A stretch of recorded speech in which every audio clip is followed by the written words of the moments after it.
गायत्री मंत्र को महामंत्र कहा जाता है क्योंकि गायत्री मंत्र अपने आप में ही महामंत्र है।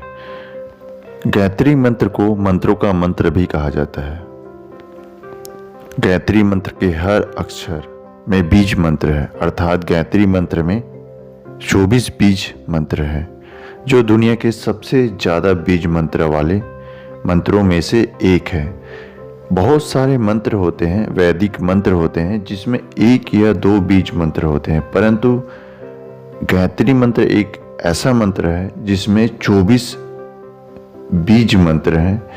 इसके हर अक्षर में बीज मंत्र है। तो आइए गायत्री मंत्र का ध्यान करते हैं। ओम भूर्भुवस्वः तत्सवितुर्वरेण्यं भर्गो देवस्य धीमहि धियो यो नः प्रचोदयात्। हिंदी में अर्थ जाने इसका। उस प्राण स्वरूप, दुख नाशक, सुख स्वरूप, श्रेष्ठ, तेजस्वी, पाप नाशक, देव स्वरूप परमात्मा को हम अपनी अंतर आत्मा में धारण करें। वह परमात्मा हमारी बुद्धि को सन्मार्ग, अच्छे मार्ग में प्रेरित करे। तो यह इसका हिंदी अर्थ हो गया। गायत्री मंत्र का जाप और ध्यान करने से मनुष्य आत्म कल्याण की ओर आगे बढ़ते जाता है। इस मंत्र का जितना ज़्यादा जाप, ध्यान या अनुष्ठान किया जाए उसका लाभ उतना ही अधिक होता है और वैसे ही मिलता है। बहुत लोग प्रश्न करते हैं कि कितने बार इसका जाप किया जाए, इस मंत्र का उच्चारण किया जाए। मैं तो कहता हूँ इस मंत्र का उच्चारण डेली जैसे आप खाना खाते हैं, आपके शरीर को खाने की आवश्यकता होती है, भोजन की आवश्यकता होती है, तभी आपका शरीर चलता है। वैसी ही आप अगर गायत्री मंत्र का ध्यान करते हैं तो आपकी बुद्धि और आपकी आत्मा को निर्मल करने के लिए गायत्री मंत्र की आवश्यकता पड़ती है। गायत्री मंत्र की शक्ति आध्यात्मिक और भौतिक दोनों लाभ प्रदान करने वाली होती है। आत्मा, बुद्धि, इंद्रियों, ज्ञानेंद्रियों, उपमिकाओं और कर्म को अच्छा करने के लिए या अच्छे मार्ग में ले जाने के लिए गायत्री मंत्र का जाप, ध्यान, अनुष्ठान किया जाता है। इस कारण इस मंत्र को प्रेरणा देने वाला भी मंत्र कहते हैं। जब हम इस मंत्र का बार बार जाप, ध्यान या अनुष्ठान करते हैं तो यह मंत्र हमें अच्छे मार्ग की ओर ले जाने के लिए प्रेरित करती है और बाध्य भी करती है। इस मंत्र का जाप करने से यह ऊर्ध्वाधर गमन होती है, तो इससे हमारे जो पाप कर्म हैं वह नष्ट होते जाते हैं और हमारा मन जो है निर्मल होते जाता है। इस मंत्र का बार बार जाप, ध्यान या अनुष्ठान करने से हमारे विचारों में क्रांतिकारी परिवर्तन होता है, सकारात्मक परिवर्तन होता है। सकारात्मक तरंगों के माध्यम से हमारे विचारों में परिवर्तन होने लगता है। इससे मनुष्य अच्छे कर्म करने लग जाता है, उसके चरित्र में परिवर्तन होता है, व्यवहार में परिवर्तन होता है, मनुष्य संयमित होता है और अपने व्यक्तित्व को ऊपर उठाने की कोशिश करता है, अच्छे गुणों को विकास करने की कोशिश करता है, जिससे वह समाज में सम्मानित होता है, अच्छे कार्य करने लग जाता है, सकारात्मक सोचने लग जाता है, आत्मविश्वास में वृद्धि होता है, घर, परिवार या जॉब में जिम्मेदारी निभाने की कोशिश करता है, उसकी क्षमता में वृद्धि हो जाता है, कुशलता से कार्य करने लगता है, कार्य क्षेत्र में वृद्धि होने लग जाता है। आध्यात्मिक लाभ भी उसको बहुत सारे मिलते हैं। ये तो भौतिक लाभ हो गए। व्यक्ति का वर्चस्व बढ़ता है, कार्य बल बढ़ता है, चरित्र बल बढ़ता है, बहुत सारे गुणों का विकास होने लगता है। पर एक बार मंत्र जाप करने से नहीं होता है, यह मंत्र बार बार जाप करने से आपकी बुद्धि और आत्मा निर्मल होती है, तभी इंद्रियां संयमित होती है।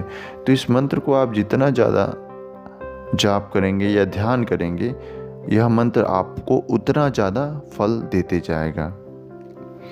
व्यक्ति का प्रकृति को देखने का नज़रिया ही बदल जाता है। जब व्यक्ति अच्छा कर्म करेगा तो वर्तमान स्थिति में उसके पाप कर्म कम हो जाएंगे और उसके अंदर सात्विक गुणों का विकास होगा, जिससे मनुष्य के पूर्व जन्म के पाप भी नष्ट हो जाते हैं। तो गायत्री मंत्र एक ऐसा मंत्र है जो आपके पूर्व जन्म के पापों को भी नष्ट कर देगा। तो यह मंत्र बहुत चमत्कारी मंत्र है, इसी वजह से इस मंत्र को महामंत्र कहा जाता है। आध्यात्मिक और वैज्ञानिक आधार पर देखा जाए तो भगवान सूर्य को जीवन चक्र का मूल स्रोत माना जा सकता है, या मानना पड़ेगा आपको। पृथ्वी में जितने भी जीवित जो जीव हैं, चाहे वह पेड़ हो चाहे पौधे हों, वह भगवान सूर्य की कृपा से ही अपना भोजन बनाते हैं और निर्वाह करते हैं। अगर सूर्य भगवान न होते तो इस पृथ्वी पर जीवन संभव नहीं होता। भगवान सूर्य नारायण को सविता देवता भी कहा जाता है और सविता देवता को समर्पित मंत्र ही गायत्री मंत्र है। भगवान सूर्य की स्तुति के लिए गायत्री मंत्र बहुत लाभदायक होता है, बहुत प्रभावशील होता है। यह दुनिया प्रकाश और अंधकार के बीच में है। अगर आप दिन में देखेंगे तो प्रकाश होगा और जैसी रात होगा फिर अंधकार आ जाएगा, तो दोनों के बीच में ही यह दुनिया बसी हुई है। अगर प्रकाश को सूर्य माना जाए और अंधकार को शनि माना जाए तो यह दुनिया भगवान सूर्य नारायण और भगवान शनि के बीच में ही सीमित है। यही इसको इस तरह से भी बोला जा सकता है कि यह नकारात्मक और सकारात्मक ऊर्जा के बीच में है, सुख और दुख के बीच में है। मनुष्य का जीवन प्रकाश और अंधकार के बीच में स्थित है।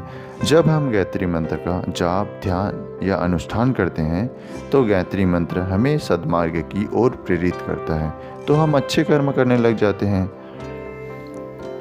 भगवान ब्रह्मा इस सृष्टि के निर्माण करता है, भगवान विष्णु इस सृष्टि के पालन करता है और भगवान शिव इस सृष्टि के संहार करता है। भगवान ब्रह्मा और विष्णु को सूर्य द्वारा प्रस्तुतिकरण किया जाता है, अर्थात भगवान सूर्य से हम आप ब्रह्मा और विष्णु को रिप्रेजेंट करते हैं।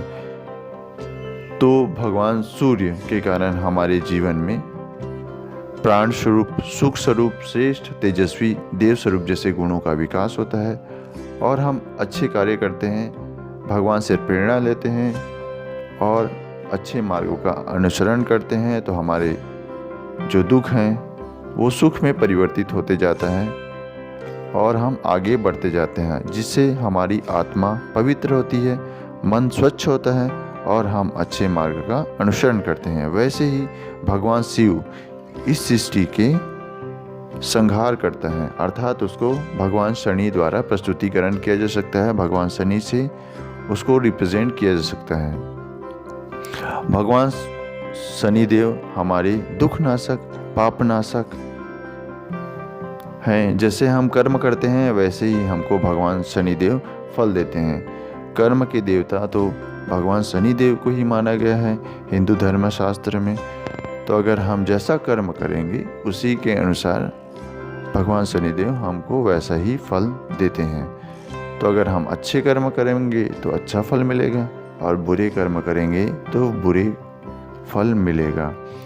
परंतु हम जब गायत्री मंत्र का ध्यान करते हैं तो हमारे पूर्व जन्म के भी पाप, इस जन्म के पाप तो कटते ही हैं, पूर्व जन्म के पाप भी कटने लग जाते हैं। तो भगवान शनिदेव दुख नाशक, पाप नाशक का कार्य करते हैं और हमारे जीवन को तेजस्वी बनाने में मदद करते हैं। तो गायत्री मंत्र इस तरह से कार्य करता है। गायत्री मंत्र का महत्व बहुत अधिक है, बहुत लाभदायक है। इस मंत्र को जितना ज़्यादा आप जाप, ध्यान करेंगे आपको उतना अधिक लाभ मिलेगा। इस तरह से मैं अपनी बातों को विराम देना चाहता हूँ। गायत्री मंत्र के तो अनेक लाभ हैं, पर आप इसको बार बार जाप करते रहिए। इसी तरह से धन्यवाद।